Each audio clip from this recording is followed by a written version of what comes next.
Hello guys, welcome back to Selvi cooking channel. இன்றைக்கி நம்ம சேனலில் எலுமிச்சை ஒரு கதை செய்ய போகிறேன். செய்யறது ரொம்ப ஈஸி, டேஸ்ட்டும் அந்த மாதிரி சூப்பராக இருக்கும். வாங்க இது எப்படி செய்கிறதுன்னு பார்க்கலாம். இன்றைக்கி 13 எலுமிச்சை பழம் எடுத்திருக்கேன்.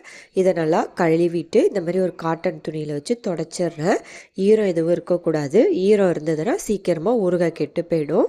அதனால் ஈரம் எதுவும் இல்லாமல் பார்த்துக்கோங்க. இப்போ எல்லா எலுமிச்சை பழத்தையும் தொடச்சிட்டேன், நல்லா காய வச்சுட்டேன். இதை நம்ம 4 கட் பண்ணிக்கலாம். இந்த மாதிரி ஃபுல்லாக கட் பண்ணிடாதீங்க, கொஞ்சம் பாதி கட் பண்ணி அதில் கல் உப்பு வச்சு ஜாடியில் வச்சுருங்க. இந்த மாதிரி எல்லா எலுமிச்சை பழத்தையும் 4 கட் பண்ணி உள்ளே கல் உப்பு வச்சு ஜாடியில் வச்சிடுறேன். இது 3 நாளைக்கு உள்ளேயே வச்சு நிழலையே வச்சு ஊற வைங்க. உப்புலேயே நல்லா ஊறணும். உப்புலேயே நல்லா ஊறினதுக்கப்புறம் நம்ம வெயில் எடுத்து வச்சிடலாம். இந்த மாதிரி குலுக்கி விடுங்க 3 நாளைக்கு. இப்போ மேலே ஒரு காட்டன் துணி போட்டு நல்லா டைட்டாக கட்டி இதை 4 நாளைக்கு வெயிலில் வச்சுடுங்க. இந்த மாதிரி 4 நாளைக்கு வெயிலில் வச்சு எடுத்ததுக்கப்புறம் இதில் நம்ம பொடி சேர்த்துக்கலாம். இப்போ பொடி செய்கிறதுக்கு என்னென்னு பார்க்கலாம். பெருங்காயம் சின்ன பீஸ் பெருங்காயத்தை நல்லா கடாயில் வறுத்துக்கிறேன், எண்ணெய் எதுவும் இல்லாமல். அதுக்கப்புறம் 1/2 டேபிள் ஸ்பூன் வெந்தயம், அதையும் அந்த மாதிரி நல்லா வறுத்துக்கோங்க. அதுக்கப்புறம் 16 காஞ்ச மிளகா சேர்த்துக்கிறேன், இதையும் நல்லா வறுத்துக்கலாம்.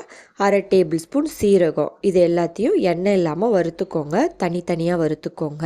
இது நல்லா ஆறுனதும் மிக்சியில் போட்டு நல்லா ஃபைனாக பொடி பண்ணிக்கலாம். இது நான் தாளிக்கெல்லாம் போகிறதில்ல, இந்த மாதிரி பொடியை சேர்த்து நல்லா மிக்ஸ் பண்ணிவிட்டு 4 நாளைக்கு வெயிலில் வச்சு எடுத்துட்டு ஒரு கிளாஸில் போட்டு மூடி போட்டு வச்சுப்பேன்.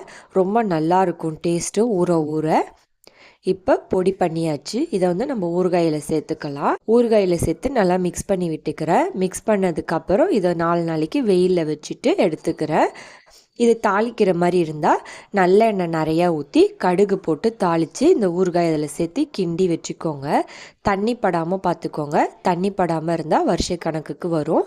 நீங்களும் ட்ரை பண்ணி பாருங்கள். இந்த வீடியோ பிடிச்சிருந்தால் லைக் பண்ணுங்கள், ஷேர் பண்ணுங்கள், சப்ஸ்கிரைப் பண்ணுங்கள். நோட்டிஃபிகேஷன் வரணும்னா பெல் ஐக்கானை கிளிக் பண்ணுங்கள்.